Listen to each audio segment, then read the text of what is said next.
the conversation with Jack Kemp, who some Republicans believe will be their party's nominee next time.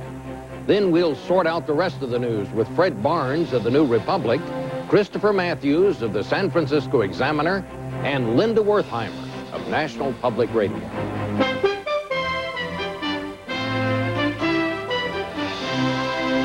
Face the Nation with Chief Washington Correspondent Bob Schieffer. And now from CBS News in Washington, Bob Schieffer.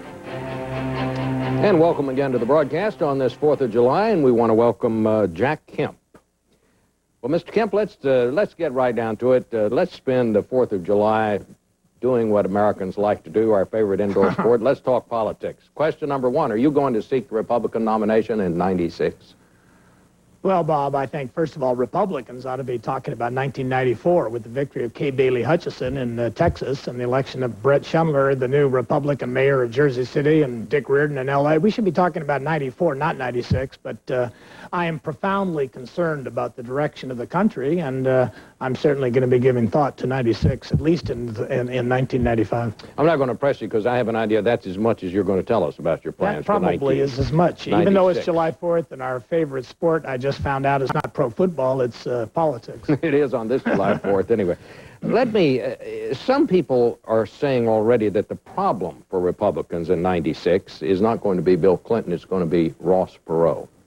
How should Republicans handle Ross Perot? Well, Ross Perot, Bob, has spoken out eloquently, I think, and passionately on the need for government reform, and most of us agree with that. It bothers me, albeit I want Ross Perot to be Republican, as I want all people to be Republican, or close to it. It bothers me that he's against NAFTA, the North American Free Trade Agreement. He has not spoken very passionately about free trade or lowering taxes. In fact, he wants to raise them. But clearly, I agree with his emotions, but I disagree with his process. And very frankly, I think the Republican Party has to be a pro-growth party. Basically, he is talking austerity and is closer right now to what Bill Clinton has talked about. Well, Bill Bennett, your colleague in the organization you founded, Empower America, right, said just the other day that he thinks it's a mistake for Republicans to legitimize Ross Perot because he says eventually you're going to have to delegitimize him. Do you agree with that? I don't know that I would put it in the same way. I think I understand how Bill was talking about it. Frankly, Ross Perot is legitimate. He got 19% of the vote, and certainly the people that supported Ross Perot have profound concerns about government and its growth and its lack of delivering goods and services to the American people. But I believe that we can preempt, if you will, Ross Perot. I'd like to invite him into the Republican Party. I don't think we ought to wage war on Ross Perot or his voters. I happen to think that a lot of those voters want the very same thing that most people want for this country: a growing economy, full employment, low inflation, expanding markets, a strong national defense, and a more freedom and pro-democracy foreign policy for the world. Well, but I guess what I'm getting at, would you like to see some sort of, I think one of the commentators has talked about a hybrid coalition or combination of the Ross Perot forces and the Republican Party? Would you say you'd like to see Ross Perot in the Republican Party, but do you at this point find what he is doing helpful? Bob Dole just the other day, who generally in the past has spoken fairly highly of Ross Perot, seems now to be distancing himself just a bit for Ross Perot. Said he's something of a hit-and-run artist, where he comes out, he makes a statement about an issue, and then he moves on to something else. Do you find his comments helpful at this point? Well, he's been very critical of President Clinton's economic plan, as has Bob Dole and Jack Kemp, as well as Trent Lott yesterday in his response to Bill Clinton. What bothers me about Ross Perot is that while he was an entrepreneurial capitalist, he has not spoken out on the formation of capital income tax increases that President Clinton has talked about. He is against the expanding of our markets into Mexico. It won't suck jobs out of America. It will, as Lloyd Benson pointed out, suck exports out of America. It will create jobs, in my view. I'd like him in the party, but I don't think we ought to invite him in and work out a coalition in which we water down our pro-growth, pro-equality of opportunity views that I think alone can bring the Republican Party to power in the country, as it did in Jersey City with Brett Schindler, and in L.A. with Dick Reardon, and in Texas with Kay Bailey Hutchison. Well, of course, it's very early, but CBS did a poll a couple of weeks ago, and they said to ask Republicans who they would favor for the nomination. Bob Dole had the lead. He had 9 points. Jack Kemp comes in second with 7 points, but he ties with Ross Perot. If Ross Perot somehow got the Republican nomination, do you think you could support him? Well, I believe in ideas, and I don't think the ideas right now that he's running on are ideas that are consistent with the party of Abraham Lincoln. Again, he is illiberal with regard to trade. Ronald Reagan in 1980 ran on free trade, liberalizing trade, exporting American manufactured products and commodities to the world. Ross Perot's tax increase is higher than Bill Clinton's. He spent the last 12 years criticizing not only Ronald Reagan, but George Bush. So there'd have to be a big shift in the Perot platform, at least as I see it. I'd like to debate him on the North American Free Trade Agreement with Mexico. I think this country has a big stake, not only in free trade with Canada and Mexico, but ultimately with Central America, Latin America, Europe, Africa, and indeed the Pacific Rim. Let me move on to something else. You said at the beginning of the broadcast that the Republicans right now need to be concentrating on 94. Indeed, there are 22 Democratic seats in the Senate that are up. If Ollie North got the Republican nomination in Virginia, and clearly he seems intent on seeking that, could you support Ollie North? Oh, yeah. Oh, you sure. could? Sure, of course. There's a primary. I think Jim Miller is running. There may be other is in the race, but yeah, I could support Ollie North. Is he your choice now? Supporting George Allen. I'm not going to get involved in the primary. I'm certainly supporting the Republican ticket in Virginia. But if Ollie North won, you could Absolutely. support him. Would you campaign for him? Absolutely. All right. Well, let's talk a little bit about President Clinton and taxes. The Republicans in both the Senate and the House seem pretty united on one thing. They thus far have been against everything that the president has proposed. Do you think that they've taken the right position on this now?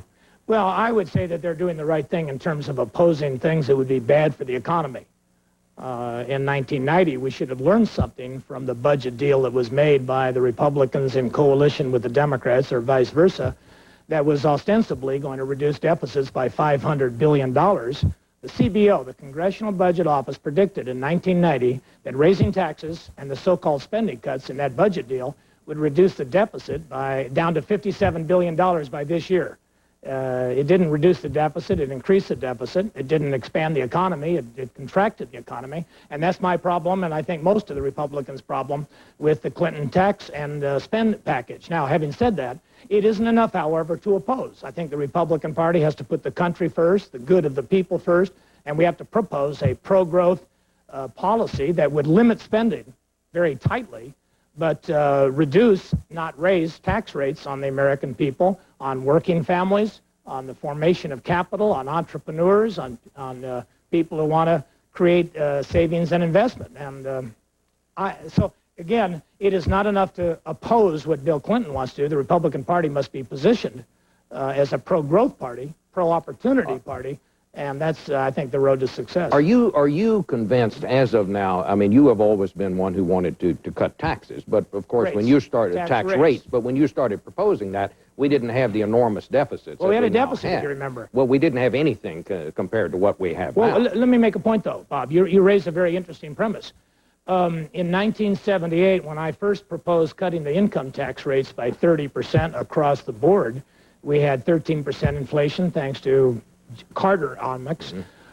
We did have a deficit, albeit not as much as today, and it was considered irresponsible. And Ronald Reagan ran for office on lowering the tax rates to get America moving again. John F. Kennedy, we had a deficit in 1960.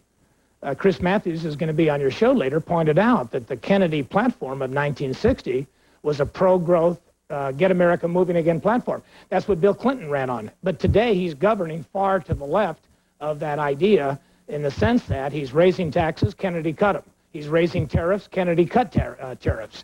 Kennedy ran on stopping the missile gap, and Bill Clinton is running on ending strategic defense and, against missiles. I think it is not a new Democrat that we're seeing in the White House. It's an old Democrat.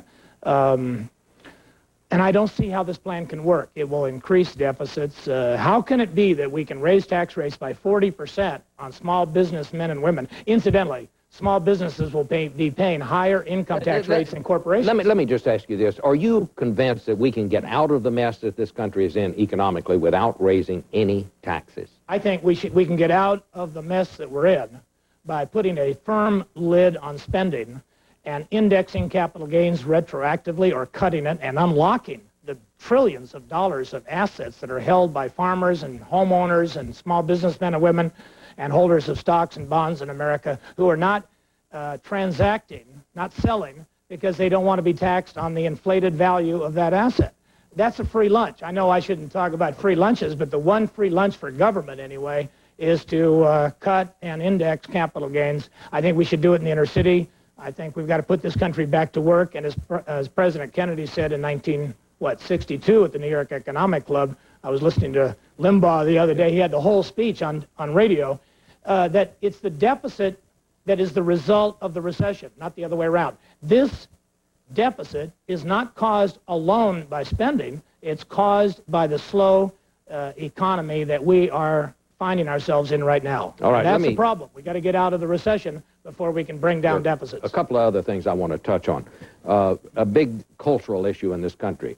Do you agree with the Joint Chiefs of Staff when they say that homosexuality is incompatible with serving in the U.S. military? Is that an official position? That is the position that they seem to be taking in these negotiations that are going on with the White House. Where do you come? Open homosexuality is incompatible with the morale and the fitness of our military. The don't ask, don't tell may be a compromise, but I stand very close to what Sam Nunn and Chairman of the Joint Chiefs of Staff, Colin Powell, are articulating, albeit I don't think they have made that a formal statement. But that is their position. I mean, and you can. Well, it may be. We don't know what the final outcome is. But let me just ask you this: open advocacy of homosexuality is not compatible. I don't think any government in the world believes it is. Well, this is one of the issues the president's going to have to grapple with when he comes back from the summit. He made it his highest priority. What would you do if you were president right now on this issue?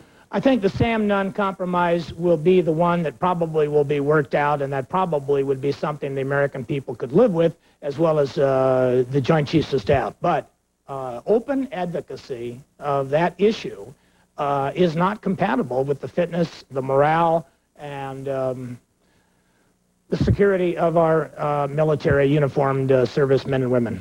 All right, one final question. The big question at the 96 Republican convention, I'm sure one of them is going to be, should the Republicans take a position on abortion? Should they, in their party platform, take a position on abortion?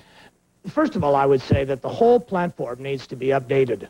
I don't think I can sit here today and write the platform for 96, but basically, while there should be no litmus test, the Republican Party clearly should be pro-child, pro-life, pro-family, pro-growth, and equality of opportunity.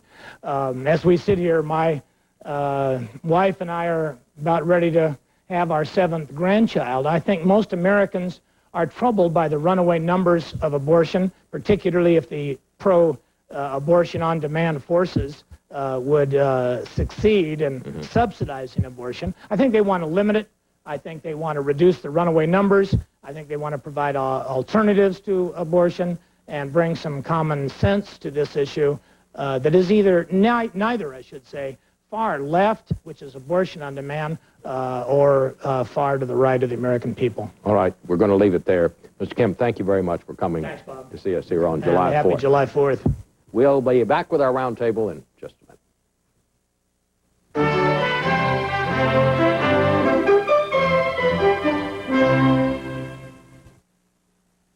This portion of Face the Nation is sponsored by the Archer Daniels Midland Company. ADM, supermarket to the world. Look what ADM research has cooked up. An all-vegetable patty that contains dietary fiber, is low in fat, and free of cholesterol. One that's made to meet the demands of vegetarians and other health-conscious consumers. It's the Midland Harvest brand Harvest Burger. And so far, it's made a big impression everywhere it's landed. ADM, supermarket to the world.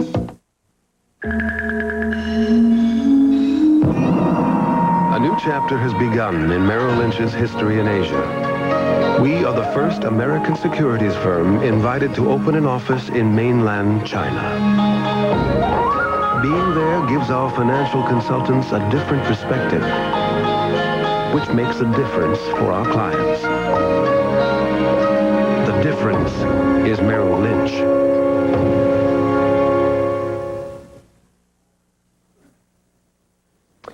And joining us now for our roundtable to talk a little politics on this July 4th, Fred Barnes of the New Republic, Linda Wertheimer of National Public Radio, and Chris Matthews of the San Francisco Examiner. Well, you all heard Jack Kemp just now. Jack Kemp, I suppose, will run for president, won't he? I mean, if there's any support. He's the whatsoever. Republican with the widest breadth of support. He can attract blacks, he can attract centrists and conservatives. So he makes sense as a presidential candidate. Kind of interesting what he said about Ross Perot, wasn't it, Chris? I think inviting him into the party is sort of like inviting a Trojan horse in. I mean, is he inviting him in as a voter, or is he inviting him in as a candidate for president? I think Perot's a candidate for president, so if he invites him in, he's inviting him in as a candidate for president, which means he's inviting a rival into the camp, because Kemp's clearly running for president. Well, he certainly wanted to point out, didn't he, that he has a lot of disagreements with Ross Perot, so... He and the rest of the Republican Party have a lot of disagreements with Ross Perot, starting with Ross Perot is managing to eclipse the Jack Kemps and the Robert Doles of this world, because whenever anybody thinks of an alternative to the Democratic Party, their thoughts tend to wander Perotward instead of toward Republicans. And I think if I were Jack Kemp, I would view Mr. Perot with more alarm than he seemed to. I think he does, though. I think he probably, he must, because many Republicans do regard Ross Perot is the single biggest threat to the party. What's the easiest way for Bill Clinton to win re-election in 1996? It's a three-way race where you have the Republican nominee and Ross Perot running as an independent, dividing the anti-Clinton vote. Well, you know, it is obviously very early. I mean, we're not even 6 months into the Clinton presidency as yet. But it is kind of interesting, isn't it? When you start in, people talk about how badly Bill Clinton is doing, but it doesn't seem to be helping the Republican Party very much. You don't see anybody jumping out of the gate on the Republican side. As you say, Linda, the talk always turns to Ross Perot. I think there's no question about it. I think that the Democratic Party's biggest strength at this point is that the Republican Party, Mr. Kemp notwithstanding, doesn't have much of a bench. When you were quoting those numbers for possible Republican candidates, those were very low numbers. That doesn't show any kind of a surge of support. All of the surging, to the extent that there is surging, is on the Perot side. And at that point, I think it makes Clinton safer than he would otherwise be at this time. What do you think? Well, I don't agree with that. I don't think Republicans need to have a big surge right now. They can get by, and certainly in 1994, just being against Clinton, they can benefit from Clinton's mistakes, where the economy is, and so on. In 1996, Linda, for sure, they need to have a Republican who's got a platform and a philosophy and some appealing ideas, but they can get by without him now. I think the country's still hoping for Clinton to make it. I think if you talk to most people, they've got a reservoir of hope. It's not belief. It's not confidence. It's hope that Bill Clinton, this 46-year-old, very well-educated, smart guy, the only president they have, is going to deliver in the next couple of years. I think the Republicans have made a big mistake being completely negative, voting completely against his program, because Bob Dole has become the face of the Republican Party. And if that's the face of your party, it's a negative face. He's Darth Vader. I mean, that's a joke around town here, but he's so negative and nasty that people say, is that your party? Now, Jack Kemp is the popular face of the Republican Party, but all the headlines the last couple of months have been Bob Dole headlines, not Jack Kemp headlines. The president's going off to Tokyo this week. Is anything going to happen in Tokyo? I have to tell you up front, I don't think there is. Linda? I don't think there is either. I think that one of the remarkable things about this whole meeting is that President Clinton, who is viewed in this country as being in a rather weakened condition, is stronger than any of the other people that are going to be there. You have lame ducks, not yet elected heads of state that are on opposite parties from their governments. It's just not a group of people that can produce very much action, it seems to me. Fred? Well, I agree. You know, the old saying is, in the land of the blind, the one-eyed man is king. And that certainly applies to Bill Clinton. He's standing tall among those midgets. I mean, he's got 3.5 years ahead of him for sure. I'll bet not many of them are going to be around 3.5 years from now. Well, when all of this is over and the president comes back to town on about the 10th or 11th, well, I guess he goes to South Korea after he goes to Tokyo.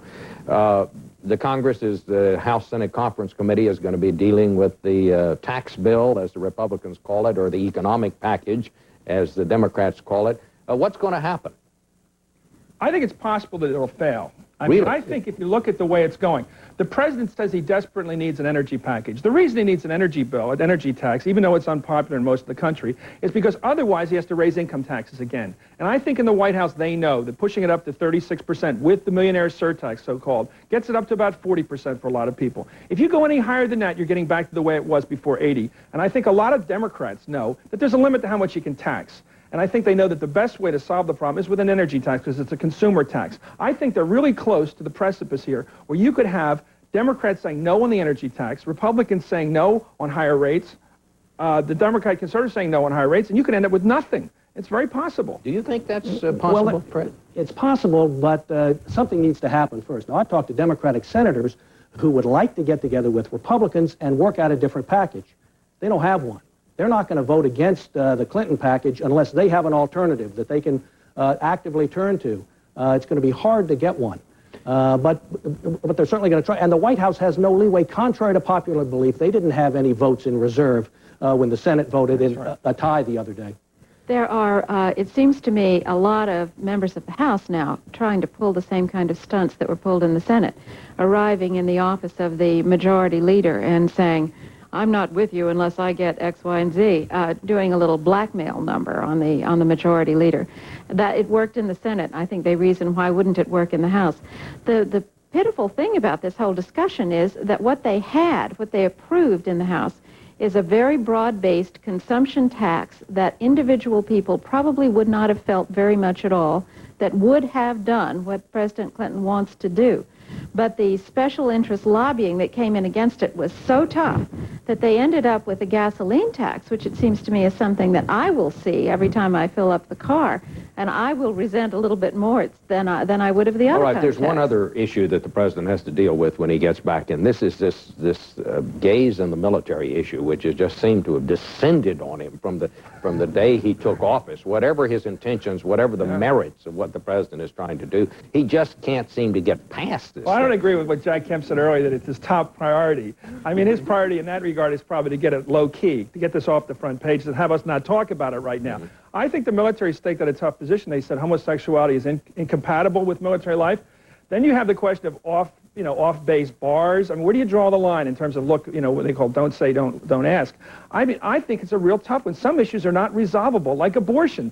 You can't find a middle ground in every issue. Do you think he can solve this thing, Fred? Well, he can't solve it. I was surprised he didn't come out with his compromise solution now and then leave town. Go to Tokyo and Korea and let the thing stew while he's overseas, but he didn't do that. I think the original plan was to get it out of the way. Look, he doesn't have any leeway on this thing. He has to go along with the most the Joint Chiefs of Staff will give him, because they control a majority in Congress. And then what happens after that? Did then the House and Senate pass a law forbidding him to lift the ban, Linda? I think that the thing that I can't get over is that this whole problem became a problem because George Bush issued an executive order. I think most people imagine that gays in the military has been, that there have not been gays in the military for many years. But in fact, this whole crisis is a result of a relatively recent executive order.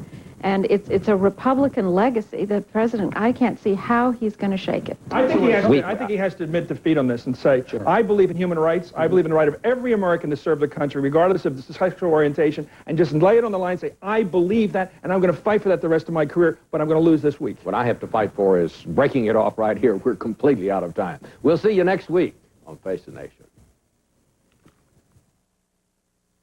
Ford Motor Company were already building vehicles that meet California's strict emission standards for the late 90s. We're the first U.S. manufacturer to build a car with CFC-free air conditioning.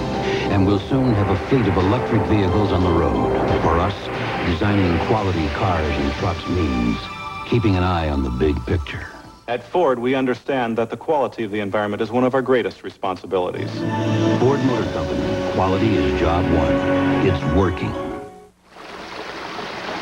Something is terribly wrong with these pictures. But you could look all day and not see it. The problem is carbon monoxide, an invisible, deadly pollutant emitted in auto exhaust. Fortunately, there's a way to help reduce these emissions. Ethanol, a renewable fuel derived from corn grown by the American farmer.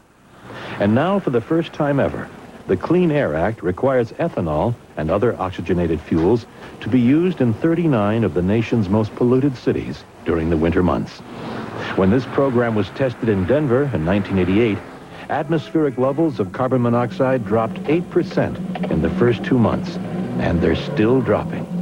No wonder it became a model for cleaning up the air in cities all over the country. The problem of carbon monoxide may be invisible, but the solution is becoming clearer every day. This simple outside says inside you'll find a lasting commitment to performance. The Intel 486DX2 processor, power for today's hottest software, and the Intel Pentium processor for the next generation of compatible power. That's Intel, the computer inside. Garage sales. There's a lot more to them than meets the eye. Estate sale. This will be good. Garage sale gold mines. Tomorrow on CBS This Morning with Harry Smith and Paula Zahn. And a programming note later tonight on the CBS Sunday Evening News, Giselle Fernandez will have the rest of the news of the day and full coverage of the president's trip to Philadelphia to participate in ceremonies at the Liberty Bell honoring Nelson Mandela of the African National Congress and President F.W. de Klerk of South Africa. Thanks for watching.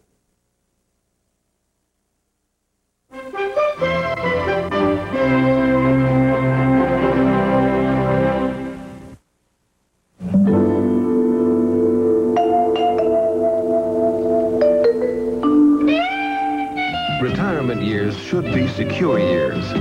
That's why Merrill Lynch has a gerontologist to help us understand the social, emotional, and financial needs these years bring. That extra insight can make a difference between seeking security and finding it. The difference is Merrill Lynch. In 1862, the average American farmer fed 5 people for 1 year. Today, he feeds more than 90, not just Americans, but people around the world as well. Obviously, as a leading processor of food ingredients, we at the Archer Daniels Midland Company couldn't survive without the American farmer. But then, neither could you. This portion of Face the Nation was sponsored by Merrill Lynch. For clients around the world, we make a difference. The difference is Merrill Lynch. And by the Archer Daniels Midland Company, ADM, supermarket to the world.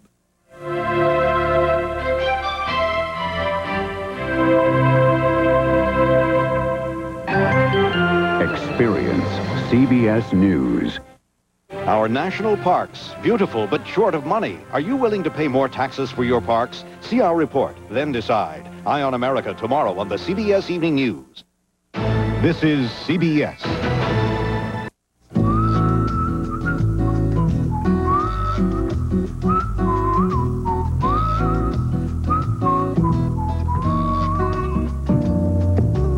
Our main objective when we built our new front-wheel drive minivan was to make certain that it was the only vehicle in its class, period.